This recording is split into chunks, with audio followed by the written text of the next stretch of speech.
This is the best view I can get for this clip. Right in between here, you're gonna dig in there, and you're gonna find this little C-clip.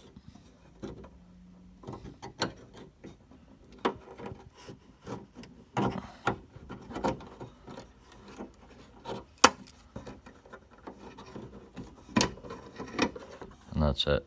That's what everyone's having trouble with. Now, what you want to do is look through this tiny little hole. Will give you the best angle to see that little clip there.